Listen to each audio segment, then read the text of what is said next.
Hi, YouTube. My name's Neil Christensen. I'm the author of noir thrillers Dark White and Malcolm Karma Cold Turkey. And today I want to talk to you a little bit about making a living as an author. Now, in today's marketplace, there are two ways of doing this. You can do it as a traditionally published author, where you get an agent and you go on submission and you get picked up by a publisher and they publish your book and pay you in advance, and voila, there's your money. And we will talk about that because there's a whole lot that goes into that. But today I want to talk about making a living as an independent author or an indie author. And I want to talk about it specifically for two reasons. One, because I see more and more people going down this path, which is great. And two, because it's what I have experience with as an independent author myself. And the reason I want to talk about this is because I feel like I'm seeing lots of new authors, lots of people who are starting the writing process, starting their writing path, their author path, and they are under the impression that they are going to do this thing, they're going to finish their book, they're going to publish their book, and they're going to become an author, meaning like a full-time author. Like that's how they make their living, is writing and selling books. And it is a possibility. It is something that anybody can do. But very rarely do I see people talking about what that takes. And I mean the raw numbers, the hard data. If you want to make a living as a writer, what does that look like? How many books do you need to sell to make a living, a full-time living as an author? So that's what we're going to talk about today. And again, I'm not trying to say any of this as discouragement, right? What I'm actually trying to do is head off the discouragement that comes in later.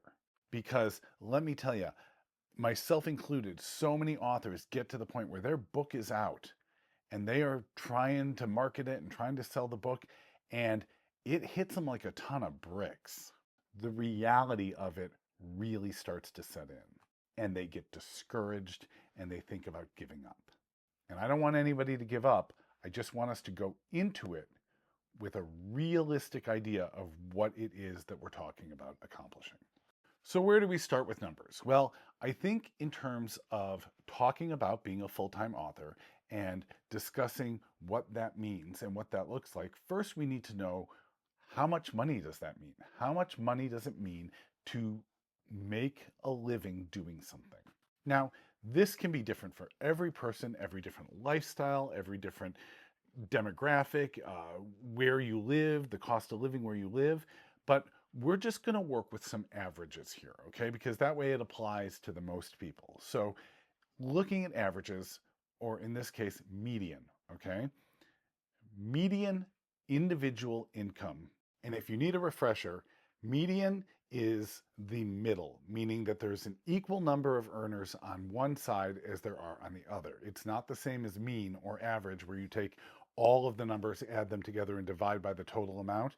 Average gives a skewed number for these purposes because you're taking into consideration billionaires along with people that are making like poverty level income. And the high end really skews the low end. So we're gonna work with median. And the median income in the United States for an individual earner is $48,060, almost 50,000, but we'll stick with the actual number. And that's from the 2023 fiscal year. That's the latest dates that are available. So we're going to say, in order to make a full-time living as an author, we're aiming for making $48,060 a year. And before we come in later and talk about like, oh, well, but what about taxes? Well, people who make $48,060 at a regular, salaried job or hourly job have taxes taken out of that as well. So we're not going to talk about taxes because taxes are already predetermined in that median income. But we do need to talk about costs. So we could get into the nitty gritty and say, well, you're going to need a computer, and how much does a computer cost? And you're going to need some kind of software to write the book, whether that's using Google Docs or Microsoft Word or something like Scrivener. But I'm going to call that a sunk cost and just say that that is not needed to be included in this number. I'm not going to talk about internet access or a place to sit and work or any of those things. Those are baseline costs that are, aggregated over the course of uh, everything you do. So we're just talking about the novel and then making money on that. So I'm going to talk about two costs as it relates to publishing your novel. The first is editing. Now, can you do a novel and publish a novel without editing? I mean, realistically, the answer is no. Yes, you could write a first draft and throw it out on the internet, and there you've published a book without any editing. But at the very least, you're going to need to self edit your book several times, okay? But if we're going to talk about doing this as a career, as trying to make your full time living as an independent author, then yes, you need to employ a professional editor. Now, there are tons of different kinds of editing. You've got developmental editing, you've got line editing, proofreading. But again, for the purposes of somewhat simplifying this, we're going to dump all those into one category, call it editing, and say that you're paying for it once, which is acceptable. It is acceptable to do that. At least you're getting some editing done, and it's what a lot of people do. So when you hire an editor, your editor is going to charge you per word. And that's across the board. Whatever kind of editor you're looking at, they don't care about page count, they don't care about anything else. It's per word. And they can charge all sorts of different amounts. I mean, that is a wide field to aim at, depending on the duration of time that the editor has been editing, how much experience they have, what their current caseload is. If they've got a lot of clients and they're busy, it's going to be more expensive. If you grab them when it's a kind of dead time for them, maybe they'll do it for less. But in looking at the numbers, both what I've spent and what is kind of the industry average, I see the numbers coming in anywhere between $1,900 and $4,400, and that's for an 80,000 word novel. So again, we're not shooting at the low end of like, hey, I've got a 50,000 word novel, 55,000 word novel. We're not going crazy Brandon Sanderson epic fantasy stuff that's, hundreds of thousands. We're going to shoot right down the middle and say 80,000 word novel. And that is going to average out between the low end and the high end at about $3,150. So to get your novel professionally edited, you should expect to budget $3,150. Then you need a cover. No, you cannot have AI make your cover. I mean, I suppose nothing's stopping you other than both IngramSpark and KDP explicitly ask you whether you used AI, because we all know that AI is theft, and we should not be employing generative AI. I'm not talking about proofreading. I'm not talking about spell check. We should not be implementing or using generative AI in any part of the process of writing and publishing a novel. So, again, can you do your cover yourself? You can. Lots of people do. They go on Canva. They slap together some, templates. They call it a day. But unfortunately, despite what the idiom says, people do judge a book by its cover, and your job is to sell your book.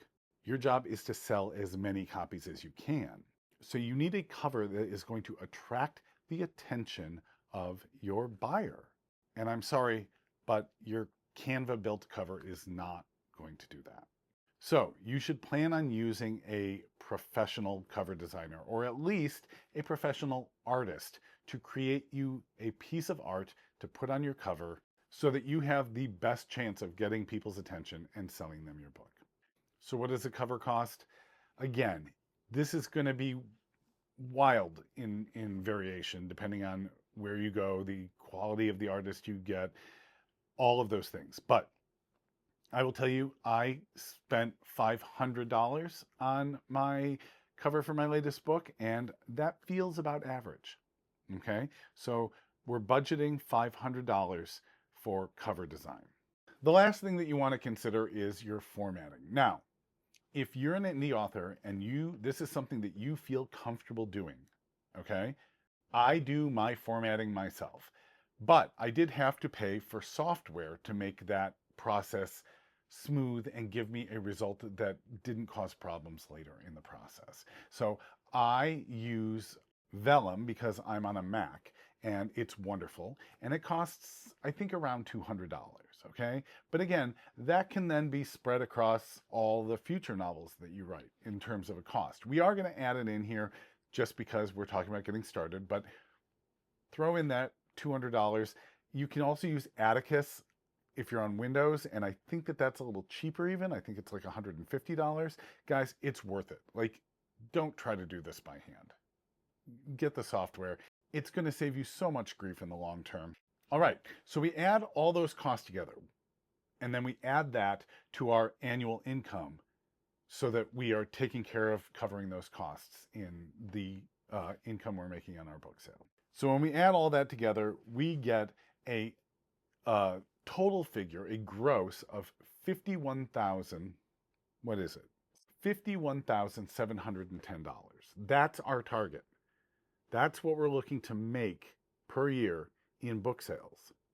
Now, when I have talked to authors before, the problem is they go, great, $51,000 divided by $15 per book. Like, it's not that bad. You don't make $15 per book if your book is set at $15.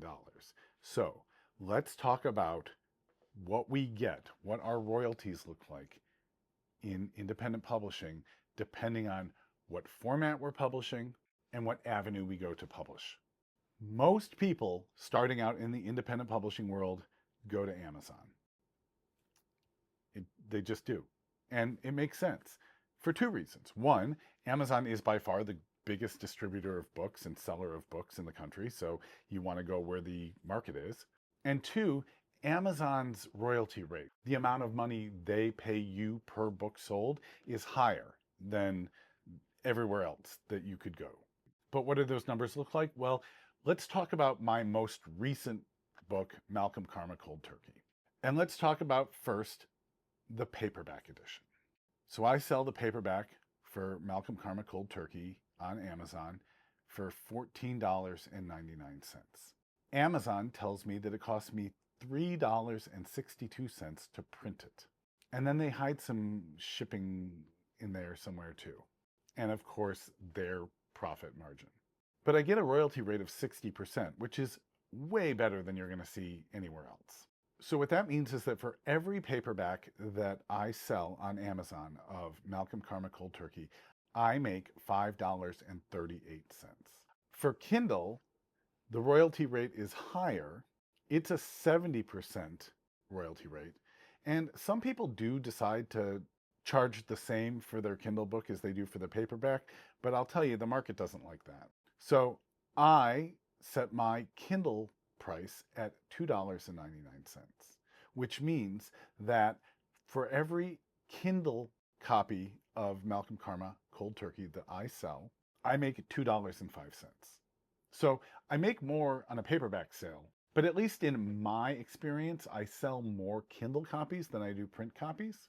So it's something to take in mind, to keep in mind. When we move through this going forward, when we talk about numbers, I'm going to talk about it as if you're only selling one or the other, because trying to like weave together the average of the two gets messy because it depends on what your book is and who your audience is as to whether you're going to sell more Kindle or more paperback. I mean, if you're writing romance, you're probably going to like pump those Kindle editions out the door and maybe sell a few of the paperbacks or hard copies.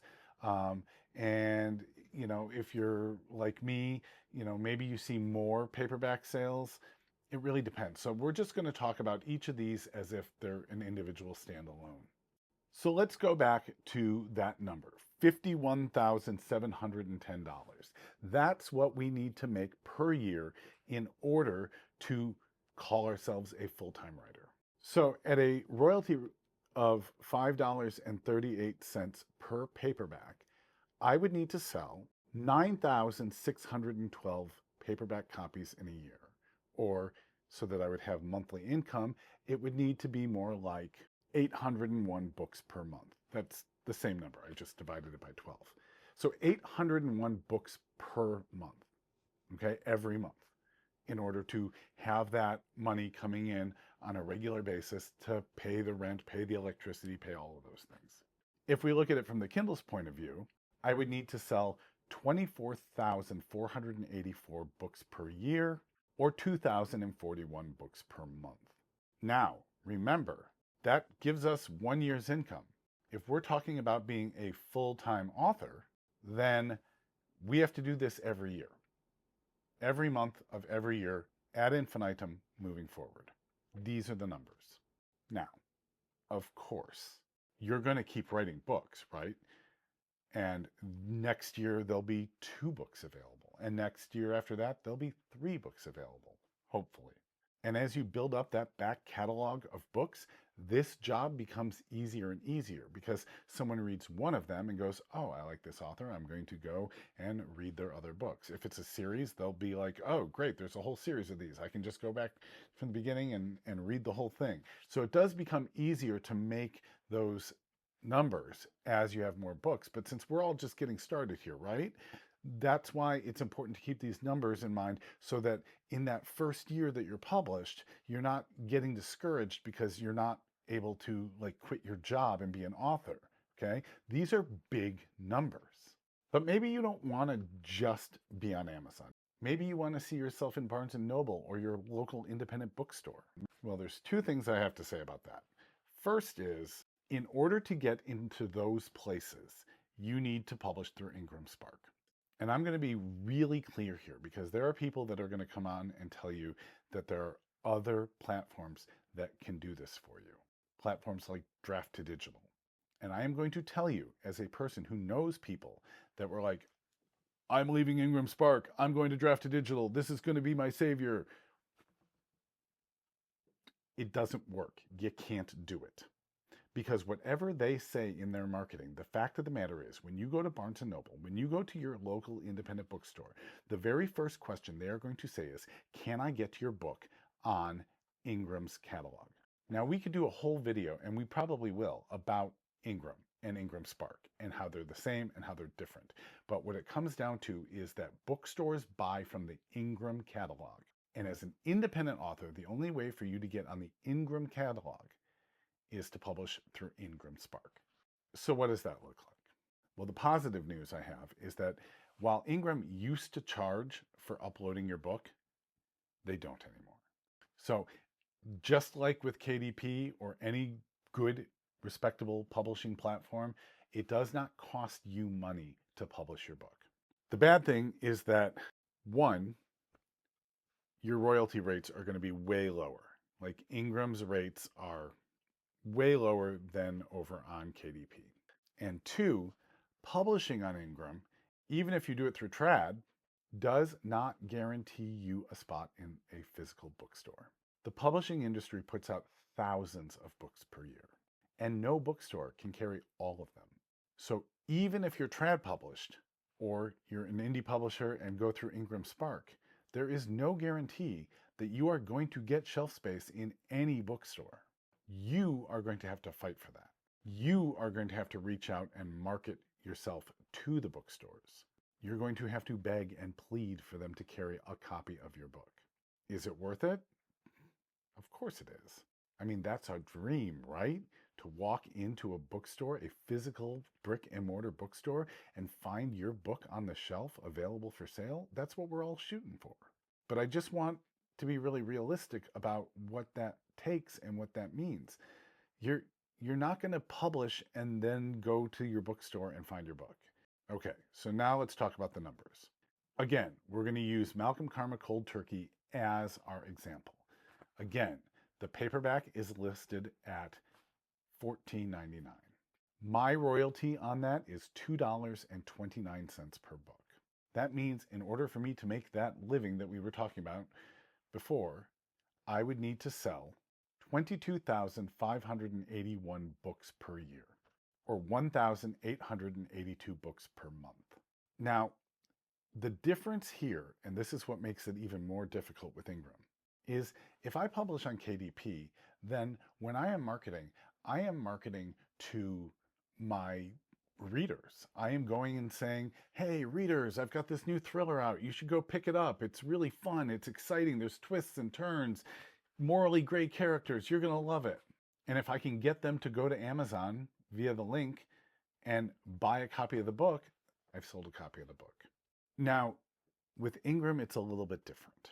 See, Ingram's goal, their purpose, their reason for being is not to sell to readers. They sell to bookstores and libraries and book distributors. Yes, if you publish with Ingram, you can get an e-commerce link that will take a reader to a Ingram page where they can order a copy directly from Ingram at a reduced rate and get it sent off to them. And that's great. And it does happen. But I will tell you that in my experience in posting those links, people don't feel comfortable with it. They feel like they're ordering off like some weird, sketchy platform. They want to order from what they feel is a bookstore. So yes, you can use Ingram's e-marketing links. Not saying it doesn't exist, but that's not what Ingram is there for. They're there to sell to bookstores. Which means when I say I have to sell 22,581 copies of my book in a year to make a living as an author through IngramSpark, what I'm really saying is I have to convince bookstores and libraries to order that many copies of my book to have in stock. And since most bookstores for a new author, an independent author, an unknown quantity, will order maybe 1 or 2 copies just to see if it sells, you're talking about having to reach out and negotiate and beg thousands of bookstores to carry your book. Again, none of this is to say don't do this or to discourage you. But I see all the time authors who, once they're published, they think that they've crossed the finish line, that their book is out there, and now it's just a matter of time before all they have to do in the morning is make a cup of coffee and sit down at their desk and write all day, and hallelujah, isn't this wonderful? And then when those numbers don't come in by themselves, they get very discouraged. So here's what I want you to take away from this. Being a full-time independent author is possible, but it's a job.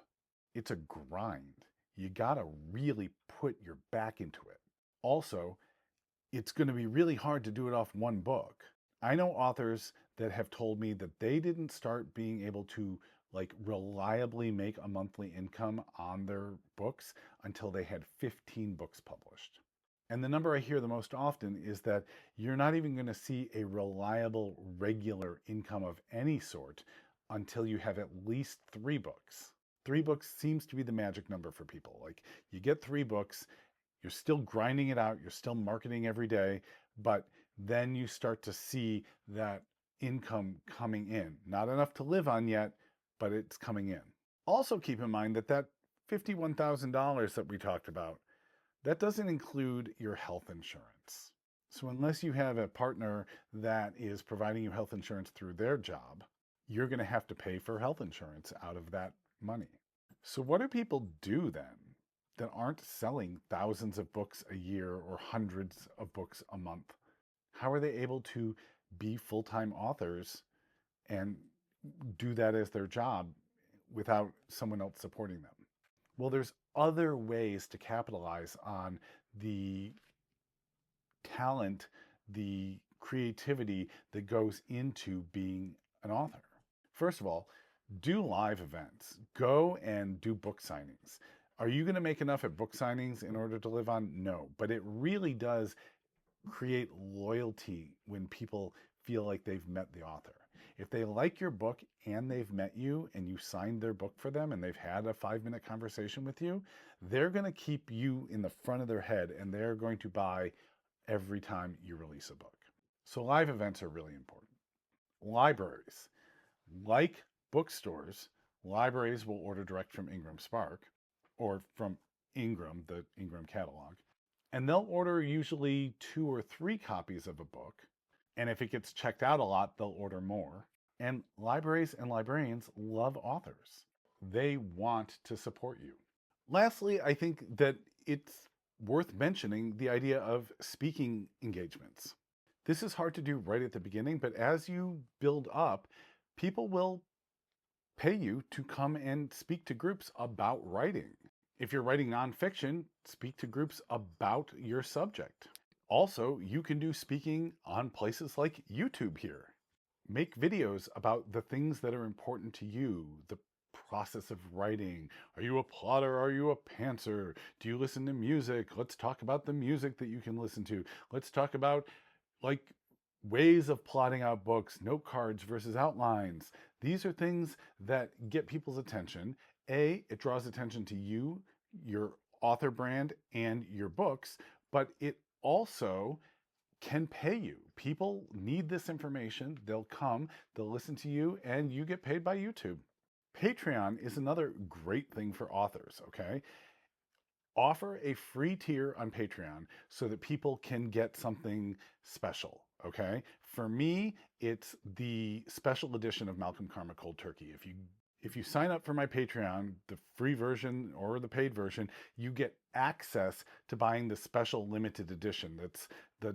I call it the dime store edition. It's itty bitty, right? It's your trade paperback, your pocket paperback. It's got a fancy, like weathered looking cover on it. And so if you can get people into your free Patreon, then offer extra special stuff in the paid tiers, then you can get people to support you in the paid tiers of your Patreon. And that way you can have a stream of income coming in that way as well. Some people have monetized newsletters. Some people write on Medium. There are ways to use your author platform, your author skills to supplement the income of the books you're writing until you get that back catalog strong enough that you can start making that regular income through the back catalog. So anyway, I hope this has been helpful information. I hope that you got something out of it. And again, no one's here to discourage you. We are trying to lift each other up, trying to support each other, and just give each other the information we need so that we're not later on feeling like we were misled somehow. Oh, there was another expense I didn't take into account, and that is your ISBN numbers. But we can talk about that at another time. That's, I suppose, incidental in terms of like the amount it costs you. But anyway, I hope you like this. Give me a thumbs up, follow, subscribe, do all the YouTubey things. I'm coming from TikTok. We don't do these like blink, blink, blink things, bells and whistles and all that. But yeah, I hope it's helpful and follow along. And I'm going to do more of this now that TikTok's gone. And hope to see you guys around. Thanks so much.